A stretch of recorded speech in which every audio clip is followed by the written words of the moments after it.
सभी साथियों को गुड मॉर्निंग। आप सभी साथियों का आपके अपने YouTube परिवार पर हार्दिक स्वागत है। तो दोस्तों, कैसे हैं आप सभी? स्वस्थ होंगे। उम्मीद करता हूँ आप सभी स्वस्थ होंगे और पढ़ाई तो करते ही होंगे, पढ़ाई तो कर ही रहे होंगे। तो दोस्तों, शुरू करते हैं अपन अपनी आज की क्लास और अपनी आने वाले कंपटीशन की एग्ज़ाम की तैयारी को अपन मजबूत करते हैं। तो दोस्तों, अपन ने राजस्थान कला एवं संस्कृति में लोक देवता, जो राजस्थान के प्रमुख लोक देवता है, उनके बारे में अध्ययन कर रहे हैं। तो दोस्तों, लोक देवता में अपन ने सबसे पहले मारवाड़ क्षेत्र के पंचपीर के बारे में अध्ययन कर रहे हैं। तो सबसे पहले तो पंचपीर में कौन कौन से लोक देवता शामिल है? तो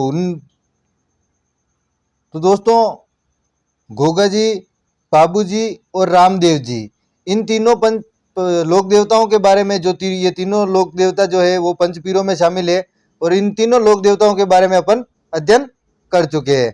और दोस्तों, अब अपन अध्ययन करने वाले हैं अपने राजस्थान के ही दो अन्य, जो मारवाड़ क्षेत्र के दो अन्य पंचपीरों में शामिल है लोक देवता, उनके बारे में अपन आज अध्ययन करते हैं। तो दोस्तों, उनमें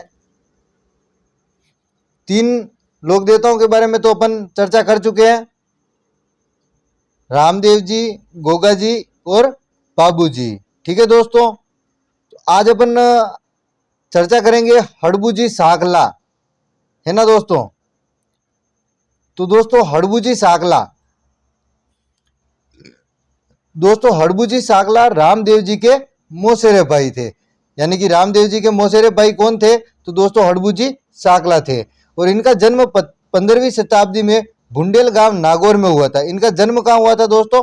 बुंडेल गांव नागौर में। जबकि रामदेव जी का जन्म कहाँ हुआ था दोस्तों? उड़ू कश्मीर गांव, शिव तहसील, बाड़मेर, है ना दोस्तों। आपको ये स्पेशली याद रखना है, रामदेव जी का जन्म स्थान, है ना दोस्तों। क्योंकि कल भी मैंने आपको बताया था कि एग्जामिनर जो प्रश्न पूछता है वो ये नहीं पूछेगा कि रामदेव जी का जन्म कब हुआ, या ये नहीं पूछेगा कि हड़बू जी का जन्म कब हुआ। वो ये पूछेगा कि रामदेव जी का जन्म किस स्थान पे हुआ।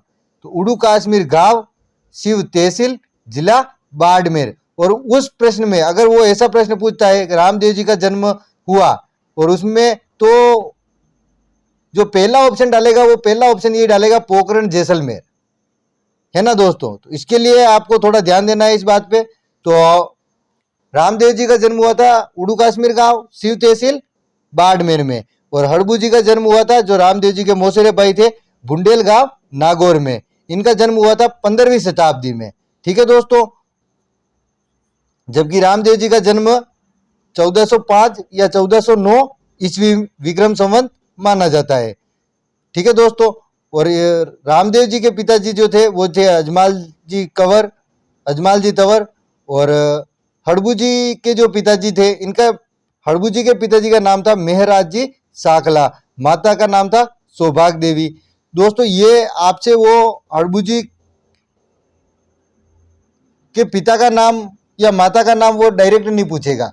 वो पूछेगा तो एक तरफ 4 लोक देवता दे देगा, 4 तरफ उनके माता का नाम या पिता का नाम दे देगा, और आपको कहेगा कि सुमेलित करे या असंगत का चयन करे। तो इसलिए आपको ये दोस्तों याद रखना है। ठीक है दोस्तों। तो हड़बू जी के पिताजी का नाम था मेहराज जी साकला और हड़बू जी के माता जी का नाम था सौभाग्य देवी। और इनके गुरु कौन थे? तो बालीनाथ। अच्छा दोस्तों, बालीनाथ और किस लोक देवता के गुरु थे? तो यही बालीनाथ रामदेव जी के भी गुरु थे। ठीक है दोस्तों। सबसे इंपॉर्टेंट, हड़बू जी की सवारी, है ना दोस्तों, इस पे विशेष ध्यान देना। हड़बू जी की सवारी, यानी कि इनकी जो सवारी थी वो क्या थी? सियार गीदड़। ठीक है दोस्तों। इनके गुरु कौन थे? बालीनाथ। ठीक है दोस्तों। और इनका जन्म हुआ बुंडेल गांव नागौर, है ना। जिन जिन पे मैं मोस्ट लगा रहा हूं, जिन जिन पे मैं निशान लगा रहा हूं, आप उनके बारे में विशेष ध्यान रखें, है ना दोस्तों।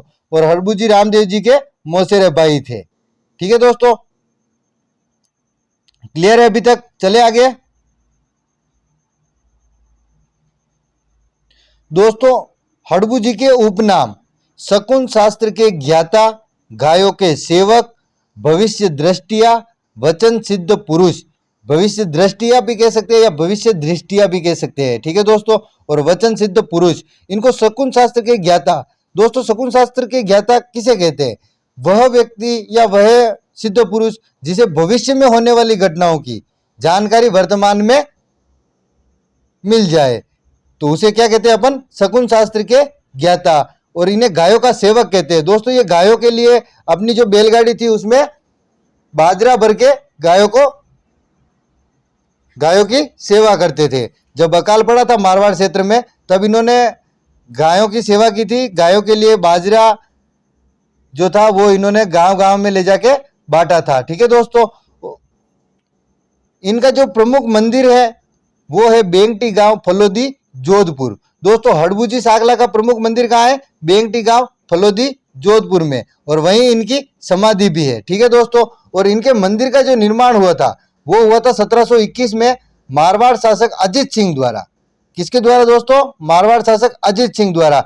जबकि ये किसके समकालीन थे? तो ये समकालीन थे राव जोधा के, है ना। और इन्होंने राव जोधा को विजय हेतु आशीर्वाद स्वरूप कटार प्रदान की। यानी कि राव जोधा जब मेवाड़ से भाग के वहां पहुंचे थे मारवाड़ में, तो इन्हें तो वहां जाके ये हड़बू जी साकला के पास गए और उनसे याचना की कि अब आगे क्या किया जाए। तो हड़बू जी ने इन्हें एक कटार भेंट की और विजय श्री का आशीर्वाद दिया। और उसके बाद आवल बावल की संधि हुई थी।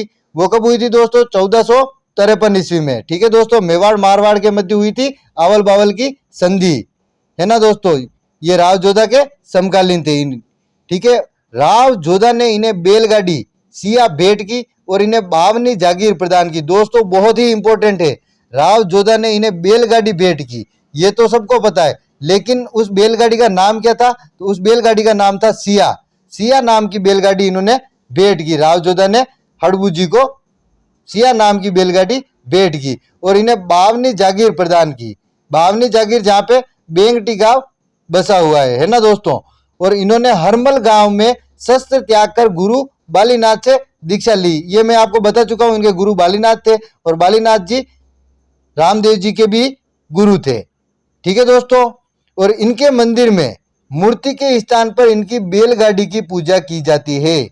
इस बात पे विशेष ध्यान देना दोस्तों, इनके मंदिर में मूर्ति के स्थान पर इनकी बैलगाड़ी की पूजा की जाती है। और लोक देवता रामदेव जी ने इन्हें अपना ही अंश बताया। क्या कहा? रामदेव जी ने इन्हें अपना ही अंश बताया, ठीक है दोस्तों। रामदेव जी ने इन्हें प्याले का नाम क्या था दोस्तों? रतन कटोरा। और छड़ी का नाम क्या था? सोन चिड़िया, ये प्रदान की थी। तो रामदेव जी ने इन्हें हड़बू जी को क्या क्या दिया था दोस्तों? तो इन्हें एक तो प्याला दिया था जो जिसका नाम था रतन कटोरा, और एक छड़ी दी थी जिसका नाम था सोन चिड़िया। अच्छा दोस्तों, तो रामदेव जी को ये प्याला और ये छड़ी किसने दी थी? तो मैंने आपको कल बताया था कि रामदेव जी को मक्का से आए हुए 5 पीरों को भोजन कराना था। तो उन्होंने उनको जो भोजन करवाया था, तो उन 5 पीरों ने रामदेव जी को ये प्याला और ये छड़ी प्रदान की थी। और रामदेव जी ने ये प्याला और ये छड़ी किसे प्रदान की थी? तो दोस्तों ये रामदेव जी ने ये जो प्याला, ये जो छड़ी जो दी थी रतन कटोरा और सोन चिड़िया नाम की, ये दी थी हड़बू जी को, है ना दोस्तों। और ये कब दी थी इन्होंने? तो रामदेव जी ने समाधि लेने के बाद ये इन्हें वापस आके दी थी, ऐसा इनकी मान्यता है। और दोस्तों इसमें अगर कोई हार्ड लेवल का क्वेश्चन बनाता है तो आपको ये 3 नाम याद रखने हैं। एक तो रामदेव जी ने इन्हें जो प्याला दिया था उसका नाम रहता है रतन कटोरा, इनको जो छड़ी दी थी उसका नाम है सोन चिड़िया, और इनकी बैलगाड़ी का नाम है तो वो है सिया, ठीक है दोस्तों। इन्हें 52 जागीर किसने प्रदान की थी? तो राव जोधा ने। इनके मंदिर का निर्माण किसने करवाया था? तो अजीत सिंह द्वारा इनके मंदिर का निर्माण करवाया था। शकुन शास्त्र के ज्ञाता किसे कहते हैं? तो शकुन शास्त्र के ज्ञाता हड़बू जी साकला को कहते हैं। और हड़बू जी साकला की सवारी क्या है? तो सियार है। इनका जन्म कहाँ हुआ? तो बुंडेल गांव नागौर में हुआ। और इनका प्रमुख मंदिर या समाधि कहाँ है? तो वो है बेंगटी गांव, फलोदी, जोधपुर में। और इनके मंदिर में मूर्ति के स्थान पर इनकी बैलगाड़ी की पूजा की जाती है। ये वही बैलगाड़ी है जिसमें अकाल के समय इन्होंने जन सेवा या मानव कल्याण के हेतु कार्य किया था। ठीक है दोस्तों, ये तो हो गए अपने हड़बू जी। अब अपन आगे एक और पंचपीरों में शामिल है मेहाजी मांगलिया। ठीक है दोस्तों, तो मेहाजी मांगलिया, अब इनके बारे में भी अपन थोड़ी चर्चा कर लेते हैं।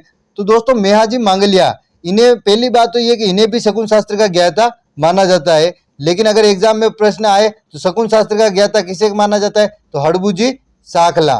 ठीक है दोस्तों, और मेहाजी मांगलिया, इनका जो जन्म हुआ था वो भी साखला परिवार में हुआ था, लेकिन इनका जो पालन पोषण हुआ था वो इनके ननियाल में हुआ था और उनकी गोत्र थी मांगलिया। तो ये किस रूप में प्रसिद्ध हुए, मेहाजी मांगलिया के रूप में। इसके बारे में भी अपन चर्चा करेंगे। तो मेहाजी मांगलिया का जन्म बापिणी गांव जोधपुर में गोपाल राज साकला के यहाँ हुआ।